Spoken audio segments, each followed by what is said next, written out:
Hello my dear students. Good morning to everyone. आज का video हमारा क्लास 10th सेकंड चैप्टर पर है। चैप्टर का नाम है ग्रोथ ऑफ नेशनलिज्म। ये वीडियो भी पिछले वीडियोस की तरह आपके लिए बहुत ज्यादा इंपॉर्टेंट होने वाला है, क्योंकि हम इसमें पूरे के पूरे रिटन कंटेंट के साथ में स्टडी करने जा रहे हैं। तो चलिए शुरू करते हैं growth of nationalism chapter number 2 class 10th Rajput sir के साथ। तो सबसे पहले हम पढ़ेंगे कि नेशनलिज्म क्या होता है। तो देखिए, नेशनलिज्म क्या होता है। जब हमारे अंदर इस तरह की फीलिंग आती है ना, कि जब हम लड़ने के लिए अपने देश के लिए कुछ भी बलिदान कर सकते हैं, उसको बोलते हैं नेशनलिज्म। ठीक है। आइए, लेकिन डेफिनेशन आप कैसे लिखेंगे, तो यहां मैंने लिख रखी है। Nationalism refers to the feeling of oneness and common consciousness that emerges when people living in a common territory, they share the same historical, political and cultural background, have the same cultural values and consider themselves as one nation, then it is called nationalism। तो इसको आप याद कर लीजिएगा। एक important question है, short answer type question है, जो काफी ज्यादा पॉसिबिलिटीज होती है पूछे जाने की। चलिए आगे पढ़ते हैं हम लोग कि नेशनलिज्म हमारे यहाँ पर कैसे आया। तो कई सारे कारण रहे होंगे, उसमें से एक रीजन है इकोनॉमिक एक्सप्लॉइटेशन। तो जब ब्रिटिशर्स का हमारे ऊपर शासन रहा 1858 के बाद भी, उनका कंटिन्यूसली एक्सप्लॉइटेशन चलता है। मैंने 1858 को क्यों एक डेडलाइन के तौर पे लिया, देखिए 1858 से पहले भी ऐसा ही था, जिसकी वजह से 1857 में एक रिवॉल्ट हुआ, फर्स्ट वॉर ऑफ इंडिपेंडेंस। उसी तरीके से 1858 के बाद में क्वीन विक्टोरिया की प्रोक्लेमेशन के बाद गवर्नमेंट ऑफ इंडिया एक्ट 1858 में कई सारी अच्छी अच्छी बातें की गई, लेकिन उसके बावजूद भी एक्सप्लॉइटेशन उसी तरह से चलता रहा जैसे कि पहले था। तो ये एक रीजन बना, जिसकी वजह से एक कारण बना, जिसकी वजह से हमारे देश के लोगों में अपने देश के प्रति देश प्रेम बढ़ने लगा। तो हम पढ़ते हैं इकोनॉमिक एक्सप्लॉइटेशन अंग्रेजों का किस तरह से होता रहा। तो एक कैटेगरी है पीजेंट्स कैटेगरी। पीजेंट्स ने यहाँ पे क्या क्या झेला। देखिए, they were the main victims of the British colonial policy. Colonial policy means India Britishers की एक कॉलोनी थी। तो कॉलोनी से रिलेटेड जो है, जो उनकी नीतियां हुआ करती थी कॉलोनियल पॉलिसी, उसकी वजह से इंडिया एक मेन विक्टिम सेंटर था, जो उनकी कॉलोनियल पॉलिसीज के दुष्परिणामों को झेल रहा था। The government took away a large part of their produce, जो हमने ड्रेन ऑफ वेल्थ थ्योरी में पढ़ा था। Land revenue and other taxes के फॉर्म में जो है वो हमारे यहाँ से हमारे रिसोर्सेज को अपने लिए इस्तेमाल करते थे। The exorbitant taxes led to the peasants into the clutches of landlords and money lenders। अब गरीब मजदूर क्या करेगा, उधार लेगा, और उधार लेते लेते जो है वो मनी लेंडर और लैंडलॉर्ड्स के चंगुलों में फंसता चला गया, और उसकी स्थिति दयनीय होती चली गई। सेकंड कैटेगरी है the artisans and the craftsman. इन्होंने क्या झेला। The Britishers, the British economic policies were against the interest of Indian trade and industry। ऐसा क्यों था, क्योंकि उन्हें अपनी इंडस्ट्रीज के ट्रेड को देखना था। So the English East India Company used its political power to destroy Indian handicraft and industries. India became a source of raw material for the industries of the Britain, and India remained as a market of finished products of the Britain. So this policy crippled the artisans and craftsmen of India, क्योंकि इनके वस्तुओं की बिक्रियां कम हो गई, और अंग्रेजों की फैक्ट्रियों की इंडस्ट्रीज की बनी हुई कमोडिटीज की सेलिंग बढ़ जाती है, जिसका नुकसान सीधे सीधे क्राफ्ट्समैन और आर्टिसंस को होता है, और ये बेरोजगार होते चले जाते हैं। इसके बाद हम जानेंगे वर्किंग क्लास। जैसे आप ये देख रहे हैं फैक्ट्रियों में काम करने वाले लोग, तो वर्किंग क्लास में जो मजदूर थे, मजदूरों की ही बात कर रहे हैं, उनकी स्थिति पे क्या असर पड़ता है। तो the growth of modern industries led to the birth of new social class in India, that was the working class. ये आप याद रखिएगा, क्योंकि जैसे जैसे इंडस्ट्रियलाइजेशन बढ़ता चला गया, वर्किंग क्लासेस भी बढ़ती चली गई। एक मजदूर वर्ग जो है वो डेवलप हुआ हमारे यहाँ पर, लेकिन उनका जो है फैक्ट्री के ऑनर्स के द्वारा बुरी तरह से शोषण होता था, एक्सप्लॉइटेशन होता था। Who were generally Englishman. Factory के मालिक कौन थे, वो अंग्रेज हुआ करते थे। Although they formed a small section of the population, They represented a new social outlook. So their outlook and interest were broad, covering whole of India. Though their factories were located in cities, all these factors made their political thinking for more significant than their numerical strength. Means कहने का मतलब क्या हुआ कि भले ही ये working class जो है एक छोटी सी क्लास थी इस समय पर, लेकिन फैक्ट्रियां चलाने के लिए इनकी अपनी एक इम्पोर्टेंस थी। धीरे धीरे जैसे कि यूरोपियन क्लासेस में, यूरोपियन कंट्रीज में देखने को मिलता है कि वर्किंग क्लास अपने राइट्स के लिए, अपने अधिकार के लिए खड़े होते हैं, उसी प्रकार जब ये हमारे यहाँ की वर्किंग क्लास का शोषण, एक्सप्लॉइटेशन एक लिमिट पार कर जाता है, तो ये लोग भी अपने अधिकार हक के लिए जो है लड़ने के लिए तैयार होते हैं। इस तरह से वर्किंग क्लास के ऊपर जो है अत्याचार किया जा रहा है, उसके कारण हमारे यहाँ की वर्किंग क्लास भी या उन लोगों में भी राष्ट्रवाद की भावनाएं पनपने लगती हैं। फिर फोर्थ कैटेगरी है, वो है एजुकेटेड इंडियंस। तो जो एजुकेटेड इंडियंस थे उनमें नेशनलिज्म आना ही आना था। ठीक है, तो लेकिन रीजन क्या थे, कारण क्या थे? The only employment available to the educated Indians was the government service in which competition was too high. ठीक है, जो पढ़े लिखे भारतीय थे उन लोगों के लिए अगर नौकरी करने का कोई एक साधन था तो वो था सरकारी नौकरी, और उसमें कंपटीशन बहुत ज्यादा होने की वजह से, उसमें अंग्रेजों को वरीयता देने की वजह से, प्रायोरिटी की वजह से इनके पास जो है चांसेस कम होते जा रहे थे, और प्रमोशन के चांसेस तो बिल्कुल ना के बराबर थे।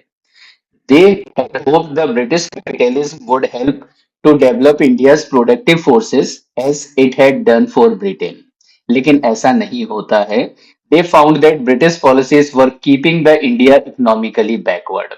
जब यहाँ के पढ़े लिखे लिटरेट लोगों में या उन लोगों को अंग्रेजों का रियल इंटरेस्ट समझ आने लगा, तो इन्होंने भी जो है अंग्रेजों के खिलाफ, इनमें से बहुत सारे लोग अंग्रेजों के खिलाफ खड़े होते हैं।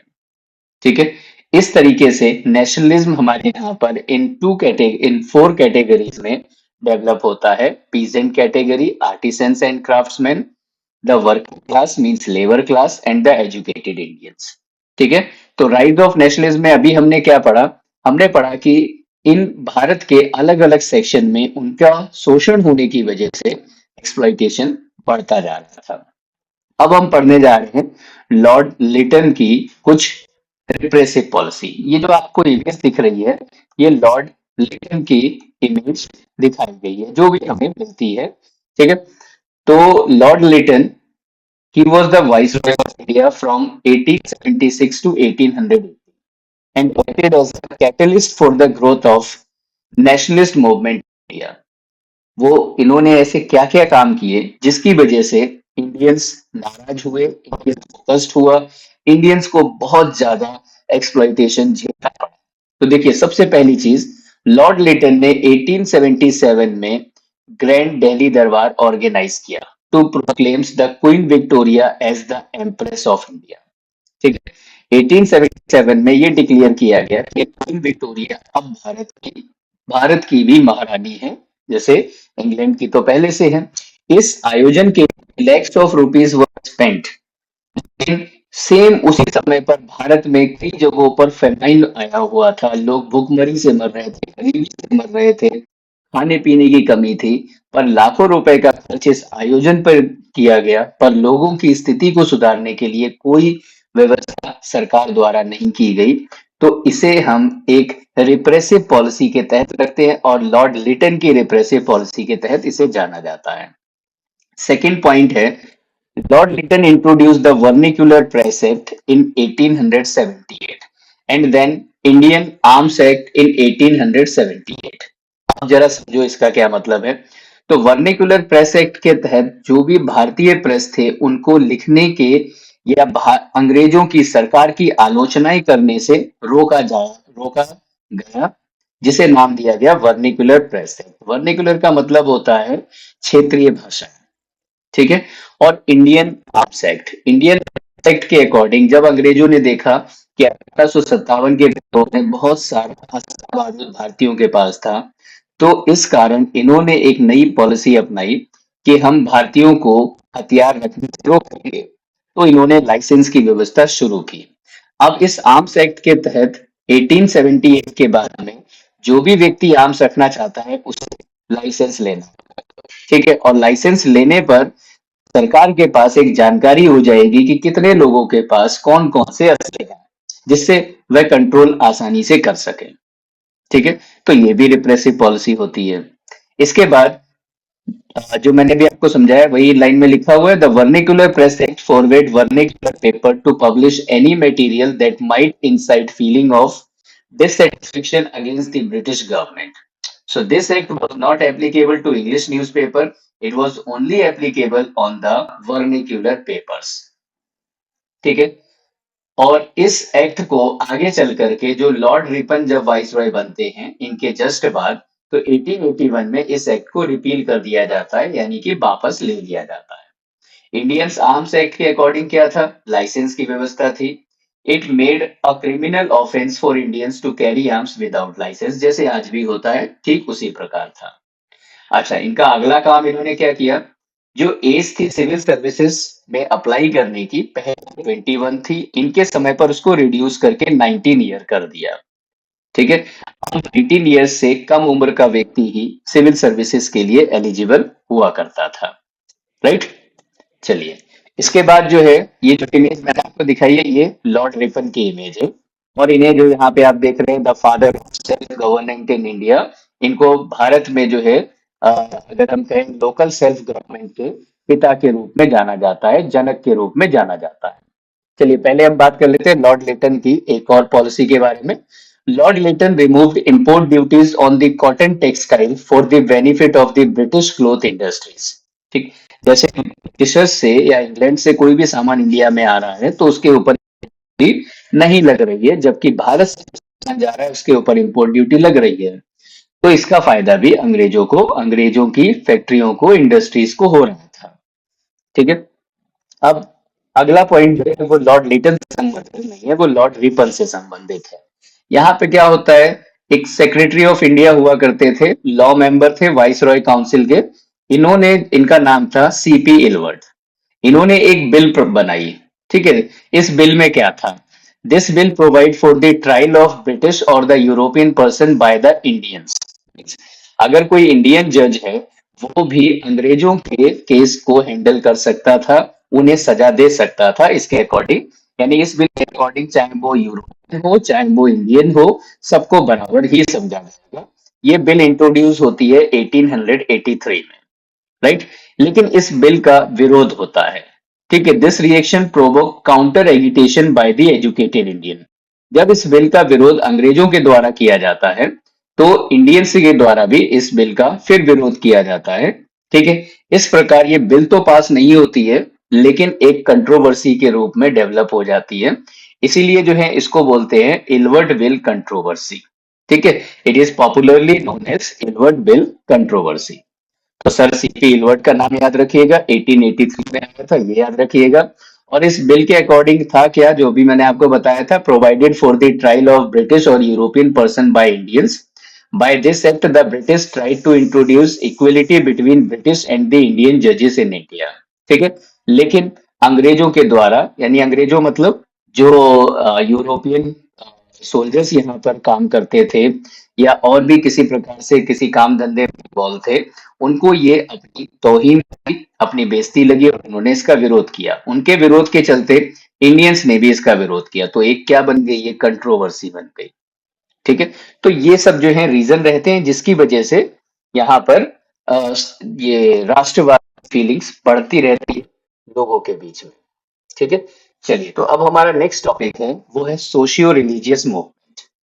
ठीक, सोशियो रिलीजियस रिफॉर्म मूवमेंट, ये आपने पहले भी बहुत बार पढ़ा है। सामने आपको जो इमेज दिखाई दे रही है, सबसे पहली इमेज ये राजा राम मोहन रॉय है, दूसरी इमेज ये ज्योतिबा फुले है, तीसरी इमेज स्वामी विवेकानंद की है, और चौथी इमेज जो है दयानंद सरस्वती की है। Raja Ram Mohan Roy father of Indian reformation जाने जाते हैं, फादर ऑफ इंडियन रेनेसेंस भी जाने जाते हैं। ठीक है, फादर ऑफ नेशनलिज्म के रूप में भी जाने जाते हैं। इस तरह से बहुत बड़ा नाम है राजा राम मोहन रॉय का। यहाँ पे हम केवल सोशल रिफॉर्म की कुछ पॉइंट्स पर बात करेंगे। ठीक है, यहाँ पे मैंने नाम लिखे हुए हैं, राजा राम मोहन रॉय, इन्होंने ब्रह्मो समाज की स्थापना की थी। स्वामी दयानंद सरस्वती, इन्होंने आर्य समाज की स्थापना की थी। स्वामी विवेकानंद, इन्होंने रामकृष्ण मिशन की शुरुआत की थी। ज्योतिबा फुले, इन्होंने सत्य शोधक समाज की स्थापना की थी। चलिए तो थोड़ा थोड़ा इनके बारे में जान लेते हैं। Raja Ram Mohan Roy, he was one of the greatest social and religious reformer of the 19th century. He wanted to do away with the religious and social evils. ये भारत में जितनी भी सोशल एविल्स हैं, सामाजिक कुरीतियां हैं, उन सबको दूर करना चाहते थे। He was deeply moved by the love for his people and country and worked hard throughout his life for the religious, social and intellectual and political generation regeneration. इन्होंने जो है अपना पूरा जीवन इसी में ही बिता दिया।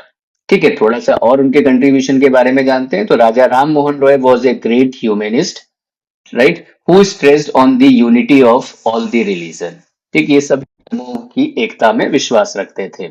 As a young man he studied Sanskrit, Hindu philosophy, Quran, as well as Persian and Arabic literature. ये सब इनके द्वारा जो है पढ़ा गया था। He made an intensive study of Western thought and culture. To study the Bible in the original, he learned Greek and Hebrew. इन्होंने हेब्रियो ग्रीक भाषा भी जानी।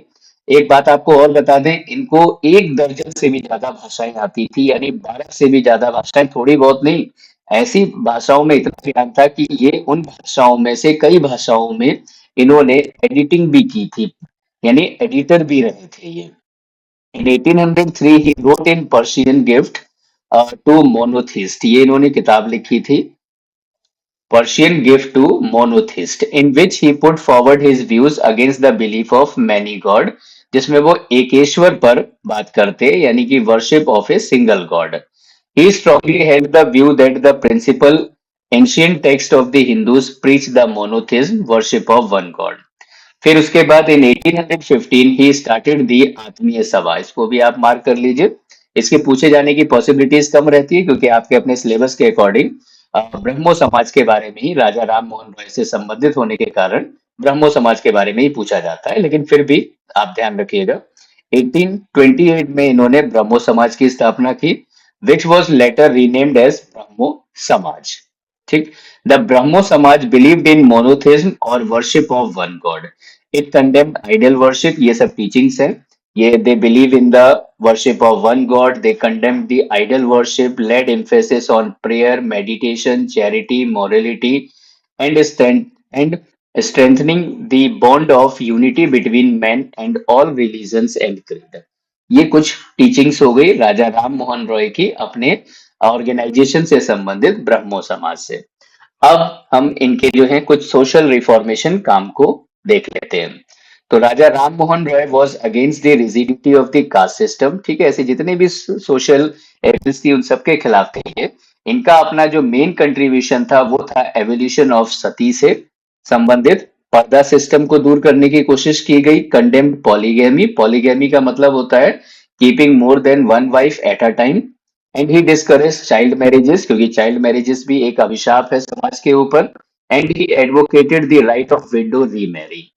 He was because of the effort made a Ram Mohan Roy that William Bentinck इस समय governor general हुआ करते थे India के, गवर्नर जनरल ऑफ इंडिया। इन्होंने जो है इनकी कोशिशों के चलते गवर्नर जनरल विलियम बेंटिक के समय पर एक लॉ बनता है 1829 में।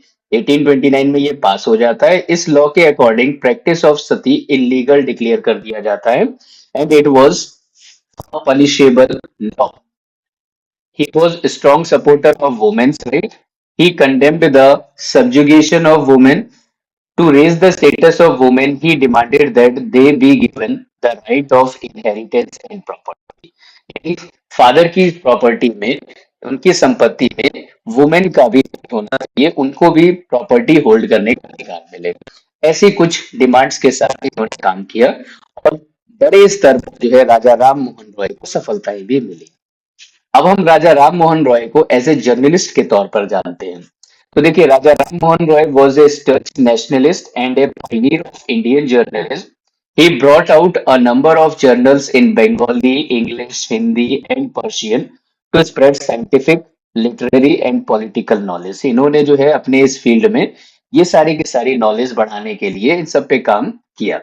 ठीक है, फिर he also launch weekly newspaper. इन्हें आप स्पेशली याद रखेंगे, संबाद कौमुदी, ये बंगाली भाषा में इन्होंने निकाली थी। बिरातुल अखबार, इसको इन्होंने पर्शियन भाषा में निकाला था। ठीक है, अगर आपको ये वीडियो अच्छा लग रहा हो तो इसे आप लाइक कर दीजिए और अपने दोस्तों में इसे शेयर भी जरूर कर दीजिएगा। चैनल को सब्सक्राइब कर लीजिएगा। देखिए, political rights, Raja Ram Mohan Roy was a initiator of public agitation for demanding the political and other rights। तो अगर हम बात करें पॉलिटिकल राइट्स के लिए भी राजा राम मोहन रॉय ने काफी काम किया है, इसीलिए इनको जो है फादर ऑफ इंडियन नेशनलिज्म भी कहा जाता है। ओके, चलिए तो अब इसके बाद हम ज्योतिबा फुले के बारे में कुछ अध्ययन कर लेते हैं। बहुत इंपॉर्टेंट नाम है ज्योतिबा फुले का भी सोशल रिफॉर्मेशन के क्षेत्र में। He was an urban educated member of a so-called low caste. His education and personal experience have made him critical of Hindu religion and custom। ठीक है, इन्होंने जो है ये खुद जो है एक छोटी जाति से आते थे। इन्होंने पढ़ाई की, ये एजुकेटेड थे और इन्होंने ठान लिया कि ये भी अपने देश के सभी लोगों को एजुकेशन देंगे। स्पेशली इन्होंने वुमेन की अपलिफ्टमेंट में बहुत बड़ा योगदान दिया है। तो हम अपलिफ्टमेंट ऑफ वुमेन की बात करें तो इन्होंने जो है he considered women superior to man. पहली चीज तो आप ये समझिए, इनके हिसाब से वुमेन मैन से ज्यादा सुपीरियर होती है। And to maintain their status of this superiority he wanted to provide education to women. In 1848 Jyotiba Phule along with his wife, इनकी वाइफ का नाम है सावित्री बाई फुले, बहुत इंपॉर्टेंट नाम है और भारत की पहली फीमेल टीचर के रूप में जो नाम जाना जाता है वो सावित्री बाई फुले का ही है।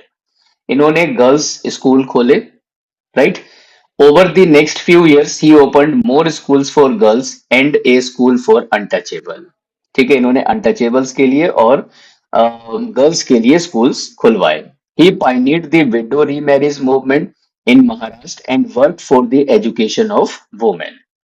ही work toward social economic and gender equality. इन सब पे भी इन्होंने काम किया, क्योंकि इसको ऐसे समझिएगा, जिस कंट्रीब्यूशन के लिए कोई एक सोशल रिफॉर्मर जाना जा रहा है तो इसका मतलब ये नहीं कि उसका एक ही कंट्रीब्यूशन रहा है, वो हर फील्ड में सोशल रिफॉर्मेशन कर रहा है। ठीक है, कास्ट स्ट्रक्चर की बात करें तो he considered the caste structure prevalent in India as an epitome of slavery. ठीक है, ये इसको जो है गुलामगिरी समझते हैं, इसीलिए इन्होंने एक किताब भी लिखी थी। किताब का शीर्षक दिया गुलामगिरी, कि किस तरह समाज में एक कैटेगरी को या एक जाति के लोगों को गुलामों की तरह रखा जा रहा है। सोशल जस्टिस की बात करें for lower caste, so he founded this Satyashodhak Samaj. Satyashodhak Samaj mark कर लीजिए, इसको जो है 1873 में ज्योतिबा फुले के द्वारा इसको खोजा जाता है। 1875, इसको थोड़ा सा चेंज कीजिएगा, सॉरी 1873 में इसको खोला जाता है। इन 1873, मैं इसको फिर से करेक्ट कर देता हूं अगर मेरे कहने पे कहीं कुछ मिस्टेक हुई हो, थोड़ा सा कंफ्यूजन रहा। 1873 में इसको खोला जाता है।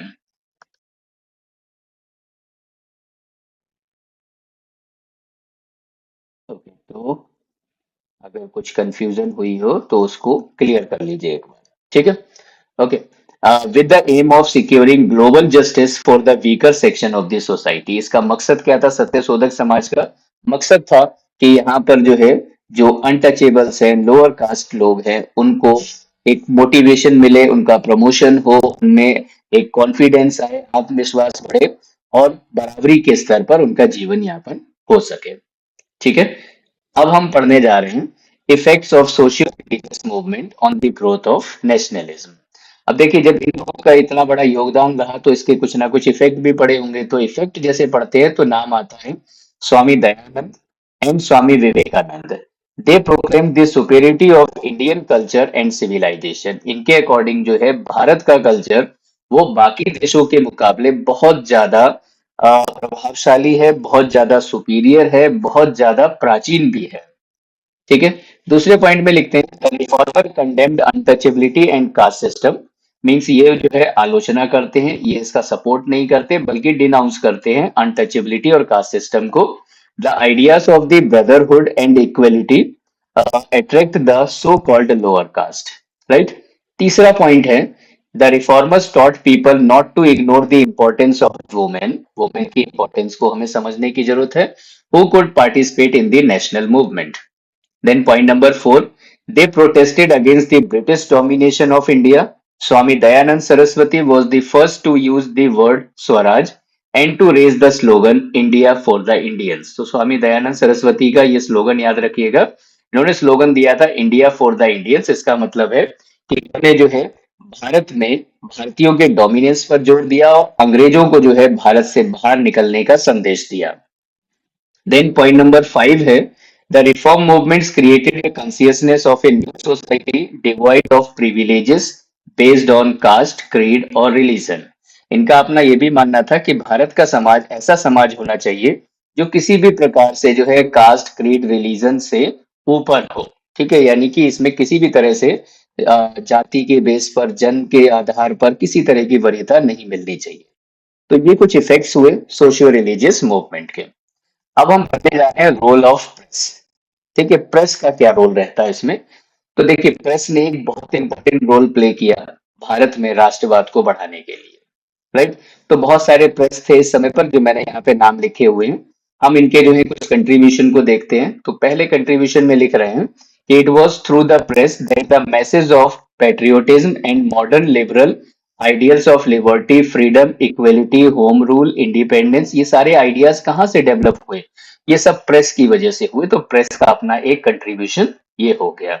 ठीक, ये जो यंग इंडिया लिखा हुआ है ये एक वीकली न्यूज़पेपर हुआ करता था जो गांधी जी के द्वारा स्टार्ट किया गया था। सेकेंड इंपॉर्टेंस है इसकी, the press carried on daily criticism of the unjust policies of the British government in India and expose the true nature of British rule. क्योंकि प्रेस की वजह से ही लोगों तक अंग्रेजों के शासन की जानकारियां पहुंचती चली गई और जो ट्रू नेचर है ब्रिटिश का, यानी ब्रिटिश के जो असली मकसद है, वो प्रेस ने लोगों तक पहुंचाया। थर्ड इंपॉर्टेंस है, it made possible the exchange of views. यानी कि लोग जो अलग अलग जगह पर रहते हैं, अलग अलग भाषाएं बोलते हैं, उनके डिफरेंट सोशल ग्रुप्स हैं, उन तक एक कॉमन मैसेज पहुंचाने का काम भी प्रेस के द्वारा ही किया गया। और चौथा कंट्रीब्यूशन है नेशनलिज्म को बढ़ाने में कि it made Indians aware of what was happening in the world. दुनिया में क्या चल रहा है उसकी जानकारी कहाँ से मिलेगी? तो वो प्रेस से लोगों को दुनियादारी के बारे में, अलग अलग जो पॉलिटिकल आइडियोलॉजीज हैं उसके बारे में, डिफरेंट वर्ल्ड में जो है क्या क्या इंसिडेंसेस हो रहे हैं, उन सब की जानकारियां मिलती चली गई, जिसके माध्यम से यहाँ पर भारत में लोगों में राष्ट्रवाद बढ़ता चला गया। तो इस तरह से प्रेस का अपना ये इंपॉर्टेंट रोल रहा जिसकी वजह से नेशनलिज्म बढ़ा। अब नेशनलिज्म बढ़ गया, बहुत सारे लोग एजुकेटेड भी हुए। अब उन लोगों ने मिलकर के जो है कई तरह की एसोसिएशन बनानी शुरू कर दी थी। राइट, अब हम धीरे धीरे बढ़कर पहुंच रहे हैं, कहाँ पहुंच रहे हैं? इंडियन नेशनल कांग्रेस की फॉर्मेशन पर। तो इंडियन नेशनल कांग्रेस की फॉर्मेशन हो उससे पहले कई और एसोसिएशन बनती चली गई। ये जो इमेज आप देख रहे हैं, एक फोटो ली गई है इंडियन नेशनल कांग्रेस के अधिवेशन की। तो पहले हम बात करते हैं, एक यहाँ पर एसोसिएशन चल रही थी ईस्ट इंडिया एसोसिएशन, जिसे four runner of Indian National Congress कहा जाता है। आप देखिए यहाँ पे लिखा हुआ है precursors of Indian National Congress या forerunner of Indian National Congress.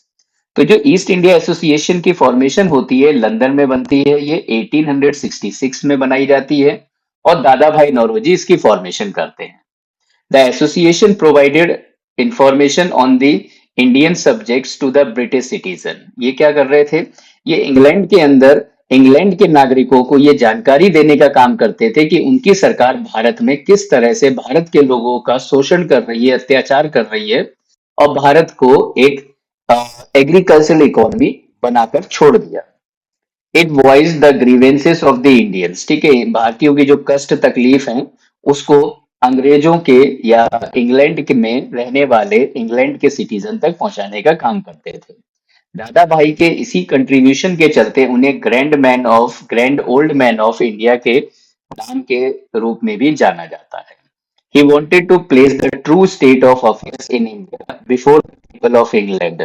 ठीक है, चाहते थे अंग्रेजों के सामने, इंग्लैंड के लोगों के सामने हम अपनी प्रॉब्लम्स को इस प्रकार रखेंगे और वहां पर उनकी सहानुभूति लेने की कोशिश की दादा भाई नौरोजी ने। तो इसको हम प्रीकर्सर क्यों बोलते हैं? क्योंकि इस एसोसिएशन से ही एक मोटिवेशन मिलता है इंडियन नेशनल कांग्रेस को बनाने का और ये एसोसिएशन आगे चल के इंडियन नेशनल कांग्रेस में ही मिल जाती है। इसी प्रकार नेक्स्ट एसोसिएशन है इंडियन एसोसिएशन। ठीक है, जिसकी फॉर्मेशन 1876 में होती है। Indian association was mean to be an all India movement. And it was headed by Surendra Nath Banerjee. Means इसको बनाया किसने था? सुरेंद्र नाथ बैनर्जी ने। The association had lawyers. इस एसोसिएशन के जो मेंबर्स थे, लॉयर्स होते थे, प्रोफेशनल्स थे, एजुकेटेड मिडिल क्लास थे। ये लोग इस एसोसिएशन के मेंबर थे। इस एसोसिएशन के कुछ ऑब्जेक्टिव्स हैं जिनके पूछे जाने की संभावनाएं काफी कम है, लेकिन फिर भी पढ़ लीजिए। ये था creation of a strong body of public opinion, integration of Indian people on the basis of common political interest, right? Promotion of friendly relationship between Hindus and Muslims and mass participation in public movement. ठीक है। इस एसोसिएशन के कुछ achievements रहते हैं, जैसे कि इस एसोसिएशन ने जो है लाइसेंस एक्ट के अगेंस्ट काम किया, आर्म्स एक्ट के अगेंस्ट काम किया, वर्निकुलर प्रेस एक्ट के अगेंस्ट काम किया, और जो एज कम की गई थी 21 से 19 ईयर्स सिविल सर्विसेज में, उसके खिलाफ आवाज उठाई। इसी तरह एक और एसोसिएशन है जिसे हम precursor of Indian National Congress में इंपॉर्टेंटली स्टडी करते हैं, वो है इंडियन नेशनल कॉन्फ्रेंस। इसकी स्थापना 1883 में होती है। सुरेंद्र नाथ बनर्जी के द्वारा ही इसकी फाउंडेशन की जाती है। The all India national conference at Kolkata, ठीक है, इसका अपना एक सेशन यहाँ पर ऑर्गेनाइज किया जाता है 1883 में। It was a provincial organisation. Provincial organisation का मतलब ये हुआ कि ये एक क्षेत्रीय ऑर्गेनाइजेशन थी, जिसको आगे चल करके इंडियन नेशनल कांग्रेस में शामिल कर लिया जाता है। और वो कब किया जाता है? दिसंबर 1886 में इसको इंडियन नेशनल कांग्रेस में शामिल कर लिया जाता है। ठीक है, तो ये थे प्रीकर्सर या forerunner of Indian National Congress, यानी इंडियन नेशनल कांग्रेस से पहले ये पार्टीज अच्छा काम कर रही थी, जिनको बाद में मिला करके इंडियन नेशनल कांग्रेस बना ली जाती है। राइट। तो अब इसके बाद में जो है हम लोग स्टडी करते हैं कुछ इंपॉर्टेंट पॉइंट्स जो इंडियन नेशनल कांग्रेस के फॉर्मेशन से संबंधित हैं। तो various political organization mentioned earlier were local in character. However, their activities had prepared the ground for the creation of an all India political association. ठीक है, यानी इन छोटे छोटे एसोसिएशंस ने एक ग्राउंड बना दिया, एक पॉलिटिकल ग्राउंड बना दिया, जिसके तहत एक बड़ी सी पॉलिटिकल पार्टी जो ऑल इंडिया कैरेक्टर की होगी उसको स्टेब्लिश कर किया जा सकता है। तो मेन जो लोग थे, सुरेंद्र नाथ बनर्जी, दादा भाई नौरोजी, फिरोज शाह मेहता, बदरुद्दीन तैयब जी, जस्टिस राणा डे, इस तरह से और बहुत सारे नाम हैं जिनकी कोशिशों के चलते इसको बनाया गया। यहाँ पर एक व्यक्ति हुआ करते थे, एलन ऑक्टोवियन ह्यूम। तो ह्यूम ने जो है कलकत्ता के ग्रेजुएट को एक लेटर लिख करके उनसे कहा कि आप लोग आए और एक इस तरह की पॉलिटिकल पार्टी का फॉर्मेशन करें। ठीक है, तो एओ ह्यूम जो थे उन्होंने 1884 में in consultation with the Indian leaders led the foundation of Indian national union. यानी पहले इसका नाम इंडियन नेशनल यूनियन हुआ करता था, इंडियन नेशनल कांग्रेस की बजाय। ये इन्होंने यहाँ पे प्रयास किया। इसके बाद जो अलग अलग जगह के रिप्रेजेंटेटिव इकट्ठे हुए, उन्होंने ये डिसाइड किया था कि पुणे में दिसंबर 25, 1885 को इनकी अपनी मीटिंग होगी। लेकिन उसी दौरान वहां पे प्लेग की बीमारी फैल जाती है, जिसकी वजह से पुणे में अब ये एसोसिएशन की मीटिंग कर पाना इम्पॉसिबल सा था। तो बाद में डिसाइड किया जाता है कि गोकुल दास तेजपाल संस्कृत कॉलेज जो मुंबई में स्टेब्लिश है, वहां पर 28 से 31 दिसंबर 1885 में इसकी मीटिंग ऑर्गेनाइज की गई। यानी कि ये पहला सेशन था 1885 में, 28 दिसंबर 1885, जिसमें प्रेसिडेंट कौन थे? वो थे डब्ल्यू.सी. बनर्जी, यानी कि भोमेश चंद्र बनर्जी। इस मीटिंग में ये पहला सेशन था, इसमें 72 डेलीगेट्स इकट्ठे हुए थे, यानी कि 72 मेंबर्स ही यहाँ पर आए थे उस समय पर। फिर धीरे धीरे इसकी ग्रोथ होती चली गई। तो दादा भाई नौरोजी के कहने पर इस एसोसिएशन का नाम यूनियन से चेंज करके इंडियन नेशनल कांग्रेस रखा गया। यानी पहले क्या इसका नाम था? इंडियन नेशनल यूनियन, और वहां से चेंज करके यूनियन की जगह पे कांग्रेस शब्द का इस्तेमाल किया गया, यानी इंडियन नेशनल कांग्रेस हो गया। ठीक है। वाइसरॉय इस समय जो हुआ करते थे वो लॉर्ड डफरिन थे। वाइसरॉय कौन थे इस समय? भारत के लॉर्ड डफरिन। और लॉर्ड डफरिन ने इंडियन नेशनल कांग्रेस की फॉर्मेशन का सपोर्ट किया। लॉर्ड डफरिन ने इसको सेफ्टी वॉल्व के रूप में लिया। सेफ्टी वॉल्व का मतलब ये होता है कि जब कभी भी भारत में किसी भी तरह का विरोध विद्रोह आएगा, तो इस पॉलिटिकल पार्टी के तहत हम उससे अपने एडमिनिस्ट्रेशन को मदद दिलवाएंगे, यानी उनके थ्रू जो है उस विरोध विद्रोह को शांत करवा देंगे। क्योंकि लोग भले ही अंग्रेज अधिकारियों की बात ना माने, लेकिन अपने नेताओं की बात मान लेंगे, इसलिए इसको सेफ्टी वॉल कहा गया। ठीक है, देखिए आप यहाँ पे इसको कंटेंट लिखेंगे कि because he wanted to act as a safety valve from the popular discontent, thereby safeguarding the British interest in it. Right? चलिए कुछ और पॉइंट्स पर हम बात कर लेते हैं। तो इन दिस प्रेसिडेंशियल एड्रेस यहाँ पे कुछ इंपॉर्टेंट डिसीजंस लिए गए, ऑब्जेक्टिव्स बनाए गए, एम्स बनाए गए इंडियन नेशनल कांग्रेस के, जो कि अपने आप में बहुत महत्वपूर्ण है। ठीक है, और ये एक इंपॉर्टेंट टॉपिक है, ध्यान से इसको पढ़िएगा। पहला एम था to promote friendly relation between nationalist political workers from different parts of the country. दूसरा एम क्या हुआ इनका?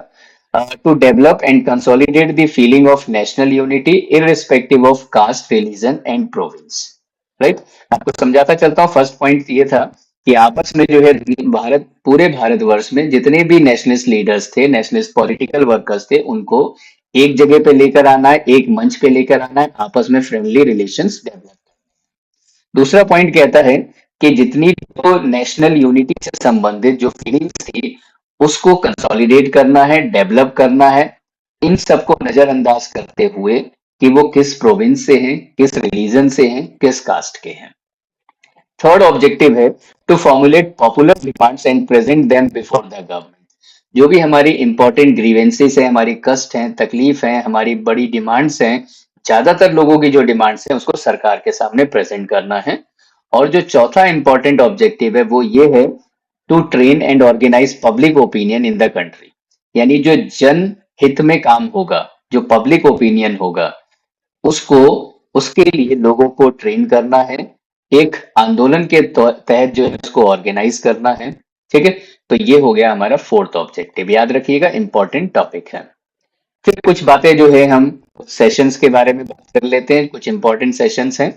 तो जैसे कि पता है फर्स्ट सेशन में जो है WC बनर्जी ये प्रेसिडेंट थे, यहाँ 72 डेलीगेट्स ने अटेंड किया था। कुछ इंपॉर्टेंट जो नाम लिखे हुए हैं, दादा भाई नौरोजी, KT तेलंग, फिरोज शाह मेहता, बदरुद्दीन तैयब जी, G सुब्रमण्यम अय्यर, आनंद चार्लू, NG चंद्रवारकर और जस्टिस रानाडे। सेकंड सेशन की बात करें तो सेकंड सेशन में जो प्रेसिडेंट रहे थे वो दादा भाई नौरोजी रहे थे। ठीक है, और फिर उसके बाद जो है थर्ड सेशन की अगर हम बात करें तो यहाँ पे थर्ड सेशन में बदरुद्दीन तैयब जी जो है वो प्रेसिडेंट रहते हैं। ठीक है, और इसके अलावा जो है फिर एक सूरत सेशन की बात करते हैं जो 23rd सेशन था, जो 1907 में ऑर्गेनाइज होता है और इस समय पर इंडियन नेशनल कांग्रेस में डिवीजन हो जाता है। ठीक है, और ये सारी की सारी चीजें जो है आप आगे पढ़ते रहेंगे। चलिए इसके बाद जो है इस तरह से हमारा ये जो चैप्टर है कंप्लीट हो जाता है। और इसी के साथ अगर आपको किसी भी तरह की कोई डाउट, कोई किसी तरह की कोई प्रॉब्लम रहती है तो आप कमेंट बॉक्स में लिख करके हमें बताएं, हम उसका आपको हल देंगे। So thank you very much for watching this video. Keep studying, keep learning.